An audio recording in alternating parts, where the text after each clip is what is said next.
Hello guys, welcome back to my channel CGPSC e study. और आज हम शुरू करने वाले हैं नया वीडियो योजनाओं से related.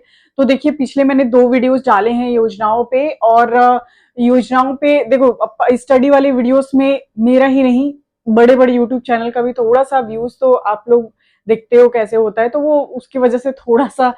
But thing is that कि अब शुरू करना है तो करना ही है, देना ही है आप लोगों को। जो मुझे आता है जितनी चीजें उतनी तो प्रोवाइड करा दो एटलीस्ट, इस वजह से मैंने फिर से ये वीडियो लेके आई। और ये भी योजनाओं के सीरीज में ही ये वाला वीडियो है, ठीक है।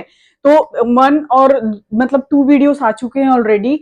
तो हमारा यूनिट 1 यहाँ से कंप्लीट होगा। अब यूनिट 1, ठीक है। अब इसमें जो मुख्य योजनाएं हैं वो है, पहला, ग्रामीण संपर्क परीक्षण अनुसंधान केंद्र, rural connecting training and research centre. तो ये पहला योजना है। दूसरा, ये महतारी वंदना योजना, जो पिछले साल काफी चर्चे में था, ये महतारी वंदना योजना।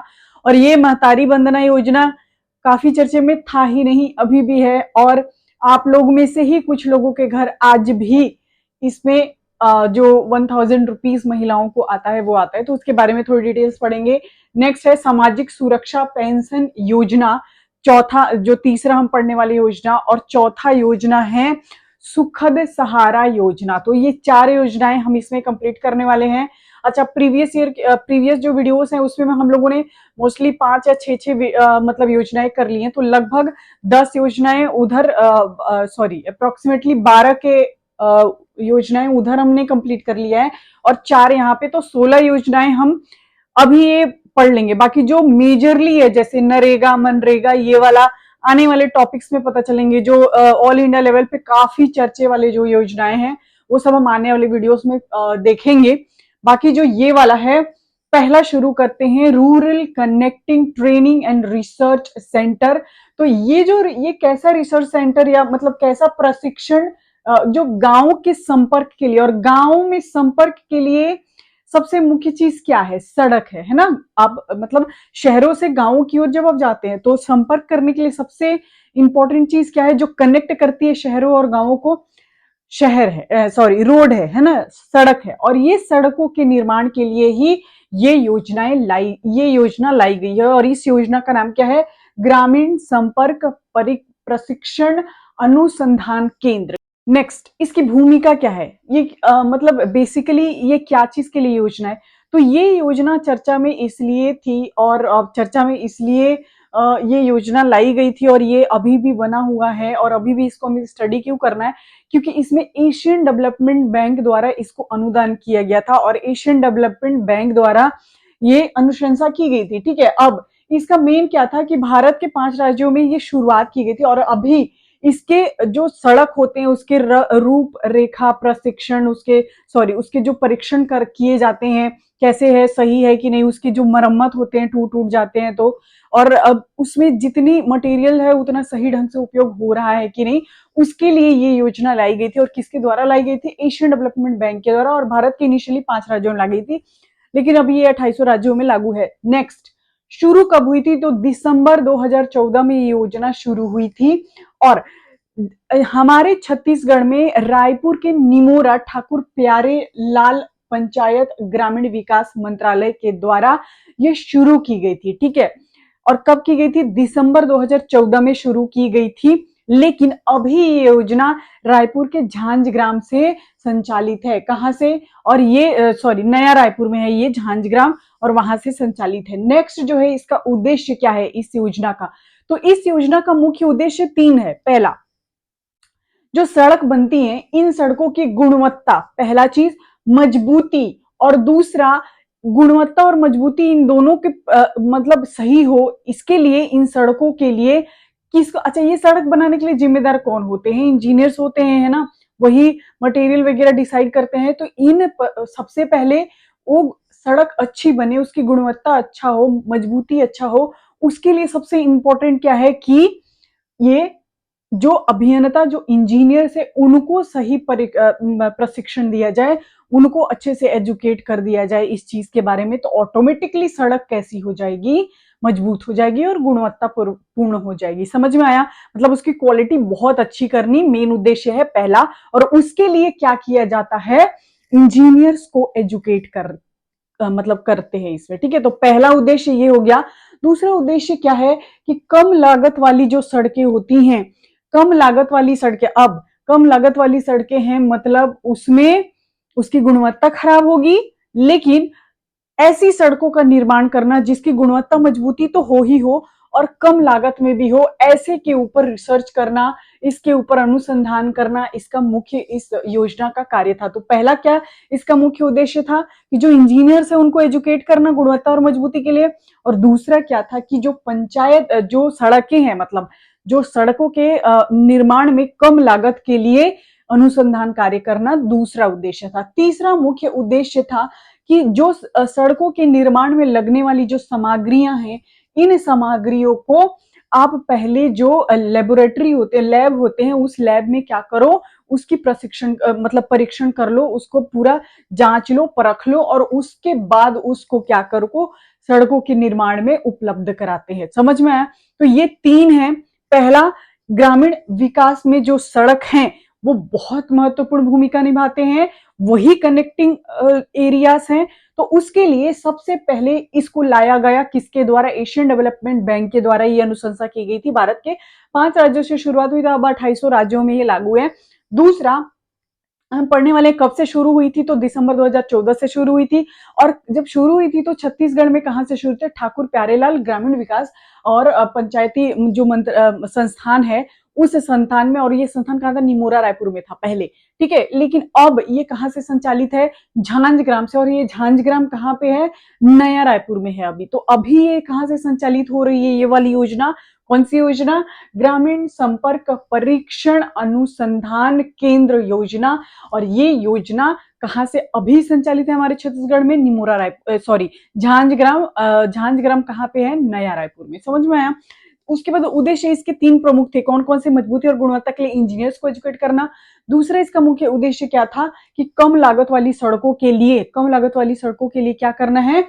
सड़कों के निर्माण हेतु अनुसंधान का कार्य करना, मतलब जिसमें कम लागत भी लगे और उसके ऊपर रिसर्च किया जा रहा है, ठीक है, सड़कों के। अच्छा, उसके बाद सड़कों के निर्माण और लगने वाली सामग्री, जो उसके निर्माण में जो जो चीजें लग रही है उसको लैब में टेस्ट पहले करके और तब उसको फील्ड में उतारा जाए, इसके ऊपर इस योजना को लाई गई थी। तो ये योजना समझ में आ गई। उसके बाद है सेकंड वाला महतारी वंदना योजना। और ये महतारी वंदना योजना बहुत चर्चे में था। क्यों? क्योंकि ये 1 मार्च 2024 को पिछले ही वर्ष लाई गई थी। ये योजना नए फाइनेंशियल ईयर से इसकी शुरुआत करने की बात की गई थी और प्रथम किस्त 10 मार्च 2024 को ही पास कर दी गई थी। तो योजना शुरू ही कब हुई? 1 मार्च 2024 को, और प्रथम किस्त की बंटवारा कब कर दिया गया था? 10 मार्च 2024 से ही। अब ये योजना किस लिए है? तो आप ये योजना के बारे में आप ये देखेंगे कि योजना लाई गई थी जो विवाहित महिलाएं हैं उनके लिए ये लाई गई थी। उनको एक आत्मनिर्भर बनाने के लिए, उनकी जो छोटी मोटी जरूरतें रहती है उनको करने के लिए, और एक परिवार में वो अपनी भी भूमिका दे पाए, उनको सशक्त करने के इसका मुख्य उद्देश्य था, और इसके लिए इस योजना को लाई गई थी। अब उद्देश्य समझ में आ गया। उसके बाद पात्रता क्या थी? मैंने पहले ही बताया, क्या? विवाहित महिला होनी चाहिए, छत्तीसगढ़ के निवासी होने चाहिए। उसके बाद आवेदन के समय उसकी मतलब जो भी महिला होंगी उनकी न्यूनतम आयु कम से कम 21 वर्ष होने चाहिए। समझ में आया? तो क्या क्या इसके लिए उद्देश्य है? विवाहित महिला होना जरूरी है, छत्तीसगढ़ के निवासी होना जरूरी है। उसके बाद तीसरा इसका मुख्य जो पात्रता है वो क्या है कि आवेदन के समय कम से कम 21 वर्ष तो होना ही चाहिए, ठीक है। उसके बाद एक और चीज है जो इसमें लागू है कि अगर विवाह होने के पश्चात अगर महिला विधवा हो गई, तलाकशुदा हो गई, परित्यक्त हो गई, मतलब हस्बैंड के द्वारा उनको छोड़ दिया गया, तो क्या वो महिलाएं पात्र होंगी? यस, वो भी महिलाएं इसमें पात्र होंगी, वो भी महिलाएं इसमें काउंट होंगी, ठीक है। और ये हर महीने 1000 की राशि इसमें वितरित की जाती है, और इस प्रकार महिलाओं को प्रति वर्ष 12,000 रुपए प्रदान किया जाएगा इस महतारी वंदना योजना के थ्रू। तो इसका मुख्य जो मतलब लाई कब गई थी? 1 मार्च 2024 को। प्रथम किस्त कब बटी थी? 10 मार्च 2024 को, ठीक है। फिर इसका मुख्य उद्देश्य क्या है? जो घर की जो महिलाएं होती हैं, जो सारा घर की जिम्मेदारियां देखते हुए उनको आर्थिक सशक्त बनाना, उनको आत्मनिर्भर बनाना और उनको थोड़ा सा मजबूती प्रदान करना इंटरनली, ये इसका मुख्य उद्देश्य था। उसके बाद इसके लिए पात्रता विवाहित होना चाहिए, छत्तीसगढ़ के निवासी होना चाहिए और 21 वर्ष की आयु जिस दिन आप मतलब फॉर्म फिल करोगे उस दिन 21 वर्ष कम से कम कंप्लीट होना चाहिए। उसके बाद विधवा, तलाकशुदा और परित्यक्त महिलाएं भी इसके लिए पात्र होंगी। उसके बाद इसमें प्रावधान क्या है कि 1,000 रुपए महीना मिलेगा, मतलब इस प्रकार 12,000 रुपए पूरा साल में आपको मिलेंगी। समझ में आ गया? तो ये दोनों योजनाएं समझ आई। उसके बाद नए आंकड़े इसके लिए प्रस्तुत किए गए हैं और क्योंकि ये योजना बहुत महत्वपूर्ण है तो इसमें हम क्या करेंगे, सिर्फ जो पहले की चीजें हैं उसको भी ना लेके नई जो चीजें इसमें अपडेशन आई है। अब जो नई चीजें आप योजनाओं से रिलेटेड कहां से पढ़ोगे, तो बजट देखना आप और आर्थिक सर्वेक्षण वाला देखना। देखो आपको मैंने ऑलरेडी जो पिछला वीडियो मैंने बताया है बुक लिस्ट का, तो बुक लिस्ट में आप देखना, ये पंचायती राज के लिए जो पिकासो पब्लिकेशन है बेस्ट है। आप योजना चक्र या हरिराम पटेल वाली बुक भी, ये तीनों में से कोई एक ले लो और चुपचाप बैठ के पढ़ते रहो इस योजनाओं को। अच्छा समझ में अगर आपको खुद से नहीं आती है तो ऑब्वियसली मैं तो बीच बीच में वीडियोस लेके आऊंगी तो आपको समझ में आ जाएगी योजनाएं एटलीस्ट। जो देखो योजनाएं क्या है, सबसे मेजर है इसमें, और योजनाएं थोड़ा सा टफ है इनिशियली, आप समझने में दिक्कत होती है तो मैं उसको बीच बीच में आपको डिक्टेट कर दूंगी, आके उसको बता दूंगी कैसे है क्या है। समझ में आया? अब ये सिर्फ योजनाएं आपको पढ़नी नहीं है, योजनाओं के साथ नए आंकड़े भी इसमें ऐड करके पढ़नी है। अब ये नए आंकड़े आप कहां से लेके आओगे, तो आर्थिक सर्वेक्षण से लेके आओगे, बजट से लेके आओगे। ये चीजें समझ में आ गई। अब नए आंकड़े इस जो हम लोगों ने अभी महतारी वंदना योजना पढ़ा उसके बारे में नए आंकड़े क्या हैं, तो 2025 और 26 में 5,500 करोड़ रुपए इसके लिए बजट का प्रावधान है। बजट 2000 जो 25-26 अभी आया था इसमें 5,500 करोड़ रुपए इसके लिए पूरे साल के दौरान दिया जाएगा महिलाओं को, राज्य की महिलाओं को। ठीक है, समझ में आया? उसके बाद वर्तमान सरकार क्या कर रही है, स्व सहायता समूह की महिलाओं को 2.5 लाख की ऋण दे रही है। समझ में आया? जो अभी की सरकार है ये सरकार 2.5 लाख रुपए ऋण भी इस योजना के मतलब इस योजना में जो भी महिलाएं पात्र है ना उन महिलाओं को 2.5 लाख रुपए ऋण देने के लिए वो क्या है, स्व सहायता समूह जो है वो देने के लिए रेडी है। ठीक है, तो मतलब वो निःशुल्क देंगे इसके लिए। समझ में आया? निःशुल्क ऋण मतलब क्या होता है, 2.5 लाख निःशुल्क ऋण, उस पे आपको कोई भी ब्याज दर नहीं लगने वाला। समझ में आया? तो क्या है इसके नए आंकड़े, 5,500 करोड़ रुपए बजट में इसके प्रावधान किए गए हैं। दूसरा क्या है इसके लिए, मैंने बोला 2.5 लाख रुपए राज्य की उन महिलाओं को मिलेगा जो इस महतारी वंदना योजना में शामिल हो चुकी है। समझ में आया? अब ये जो ऋण होगा वो निःशुल्क होगा, मतलब उस पर कोई ब्याज दर नहीं लगेगा। इतनी चीजें समझ में आ गई। अब चलो सामाजिक सुरक्षा पेंशन योजना, और ये सामाजिक सुरक्षा पेंशन योजना से ही आप चीज दिमाग में आप ये सोचोगे कि सामाजिक सुरक्षा मतलब किसकी सुरक्षा की जरूरत ज्यादा है, जो निःशक्त व्यक्ति होते हैं। निःशक्त व्यक्ति मतलब जो दिव्यांग व्यक्ति कह सकते हो, ये दिव्यांग व्यक्ति या निःशक्त व्यक्तियों को आर्थिक सहायता प्रदान करने के लिए, उनको सशक्त बनाने के लिए ये योजना को लाया गया है। कौन सा, सामाजिक सुरक्षा पेंशन योजना। ठीक है, अब उसके लिए पात्रता क्या है, पहला बीपीएल की जो निम्न श्रेणी होती है ना, बीपीएल भी श्रेणियों में डिवाइडेड है ना। आपने अगर बीपीएल के बारे में थोड़ा सा रिसर्च करोगे आप तो आपको मिलेगा कि जो बीपीएल है उसके जो निम्न श्रेणी के जो भी बच्चे होंगे वो कौन से बच्चे, जो 6 से 17 आयु वर्ष के बच्चे हैं, इन 6 से 17 आयु वर्ष के बच्चों को आर्थिक सहायता प्रदान करना इस योजना का मुख्य उद्देश्य है।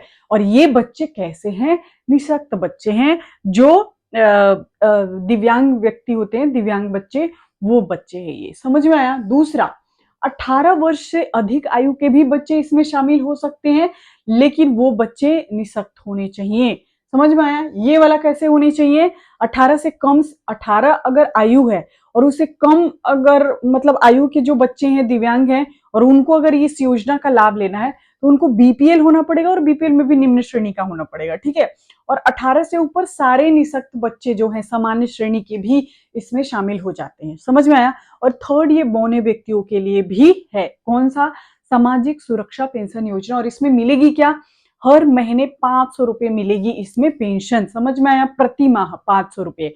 अच्छा, ये क्यों है, क्योंकि वो भी समाज में सर उठा के अच्छे से अपना जीवन यापन कर पाए, उनको भी एक कॉन्फिडेंस फील हो, उनको भी क्या किया जाए, इन मुख्य धारा में लोगों से कनेक्ट करवाया जाए, इसके लिए इसका मुख्य उद्देश्य है। चलो, अब ये पूर्णतः जो संचालित ये योजना है वो पूर्णतः कौन इसमें निवेश करेगा, ये पूर्णतः राज्य सरकार द्वारा इसमें निवेश होगा। चलो नेक्स्ट क्या है, इसमें कौन कौन से लाभान्वित जो है वो है। अब इसमें फिर से नए आंकड़े, जैसे मैंने महतारी वंदना योजना में बताया वैसे ही सामाजिक सुरक्षा पेंशन योजना में भी ये डाटा मैंने आर्थिक सर्वेक्षण से लिया, और आर्थिक सर्वेक्षण में 4,43,435 लाख हितग्राही अभी तक इसका क्या हो चुके हैं, लाभ ले चुके हैं। कितने, 4,43,435। समझ में आया, 4,43,435 लैक्स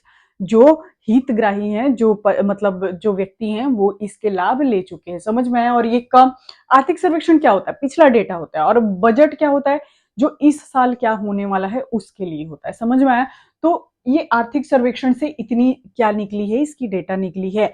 चलो ये क्या हो गया, जो सामाजिक पेंशन योजना है, ये सामाजिक पेंशन योजना क्या चीज के लिए है, मैंने बोला कि ये निःशक्त बच्चों के लिए है। अच्छा, निःशक्त बच्चों के लिए तो है, उनको आर्थिक सहायता देने के लिए है, और उनको जो है आर्थिक मजबूती देने के लिए, ठीक है, सशक्त बनाना इनका मुख्य उद्देश्य है। उसके बाद मैंने पात्रता में क्या बोला था, 3 पात्र हैं इसके। अगर 18 वर्ष से कम आयु है किसी बच्चे का, दिव्यांग बच्चा या निःशक्त बच्चा है, और उसको कम मतलब 6 से 17 आयु वर्ष का बच्चा है, और उसको इसका लाभ लेना है, तो उसको बीपीएल की निम्न श्रेणी कैटेगरी का होना चाहिए। समझ में आया। अब अगर 18 वर्ष से सारे बच्चों के लिए ये है, बौने व्यक्तियों के लिए है, ठीक है, 500 रुपए प्रति माह मिलेगा, और ये पूरा खर्चा राज्य सरकार कर रही है। ये इसका मुख्य उद्देश्य है, मुख्य चीजें हैं जो मैंने ऑलरेडी डिस्कस कर लिया। नेक्स्ट, सुखद सहारा योजना। अब ये सुखद सहारा योजना भी बीपीएल के लिए ही है, और जो बीपीएल के निम्न श्रेणी के विधवा परित्यक्त महिलाओं को आर्थिक सहायता देना इसका मुख्य उद्देश्य है। इसमें भी सेम 500 रुपए प्रति माह मिलेगा, और अगर 18 से कम आयु वर्ष की अगर महिलाओं को चाहिए, मतलब 18 से 39 वर्ष की अगर महिलाएं हैं, और अगर उनको ये चाहिए, तो ये कौन सी विधवा को मिलेगा, मतलब ये बेसिकली महिलाओं के लिए है। और महिलाओं के कैसी महिलाएं, जो विधवा महिलाएं हैं, परित्यक्त महिलाएं हैं, या तलाकशुदा महिलाएं हैं, उनके लिए है, और उनको 500 रुपए प्रति माह रुपया मिलेगा एक्स्ट्रा, ठीक है। अब वो कौन कौन से पात्र, उसके लिए बीपीएल के 18 से 39 वर्ष की विधवा होनी चाहिए, 18 वर्ष से अधिक की परित्यक्ता होनी चाहिए, मतलब पति जिनके पतियों ने छोड़ दिया है, ऐसी महिलाएं। और ये पूरा खर्चा भी किसके द्वारा संचालित है, राज्य सरकार द्वारा संचालित है। इसके भी डेटा मैंने आर्थिक सर्वेक्षण से लिया है, और आर्थिक सर्वेक्षण के जो डेटा मुझे प्राप्त हुए उसमें 2,23,098 महिलाएं हैं, उनको इसका लाभ अभी तक मिल चुका है प्रीवियस ईयर्स में। समझ में आया। तो ये भी जो सुखद सहारा योजना है, सुखद सहारा योजना भी बीपीएल से नीचे परिवार जो रहते हैं उनके लिए है, और उनमें भी उन महिलाओं के लिए जो विधवा हो चुकी हैं, परित्यक्त हो चुकी है और तलाकशुदा है, ठीक है, ऐसी महिलाओं के लिए इसमें भी 500 रुपए प्रति माह मिलेगा, ठीक है। समझ में आया। तो ये 4 मुख्य योजनाएं थी जो मैंने इस वीडियो में डिस्कस कर लिया। नेक्स्ट जो वीडियो आएगा उसमें भी अब मनरेगा वगैरह से शुरू करूंगे, और मनरेगा काफी बड़ा है, तो मनरेगा थोड़ा सा डीप में अपन पढ़ेंगे नेक्स्ट वीडियो से। समझ में आया। चलो, थैंक यू सो मच।